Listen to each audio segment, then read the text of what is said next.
Greasy Boy Customs came up with an absolutely great idea for a series I want to do this week. So last week I had basically asked TikTok if they could help me come up with a couple of ideas for content, and one of the best answers I got was from Greasy Boy Customs. Now, Greasy Boy Customs had basically come up with the idea of doing a video on the 3 top worst performance products ever produced for Flatheads. I want to take this a little bit further. I want to try and do 5 over the course of this week as a series.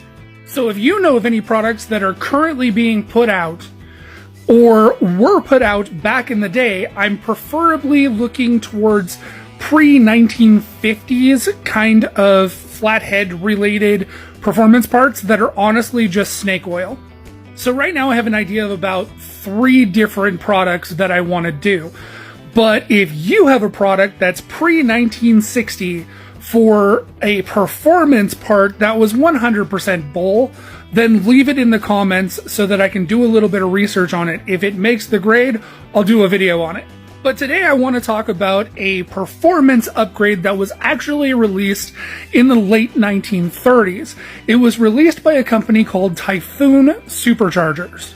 So this was the 1950s version of this supercharger, and it was made to fit on a Stromberg type 2-barrel carburetor.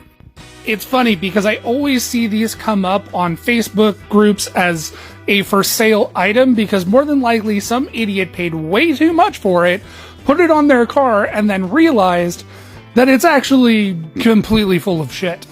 Essentially, the horsepower gain that you actually felt from this supercharger was the fact that you removed the very restrictive oil bath or paper filter. Now, the one thing that you do have to remember, because although $5.95 doesn't look like much, in the 1950s, this price would have been about $67 in today's money. Now, the best I can tell, this item doesn't actually have any moving parts. It honestly just funnels a larger gasp of air down the Stromberg carburetor. And if you know Stromberg carburetors, they don't do well with forced air through them. So you probably ended up just basically losing horsepower versus just taking it off and running it without an air cleaner. And Typhoon was also hawking their superchargers as far back as 1937. Here's one that I've never actually seen in person, but it did actually have a rotating fan in it.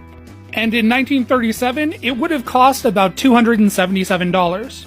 So in the comments, leave your snake oil performance part, and special thanks to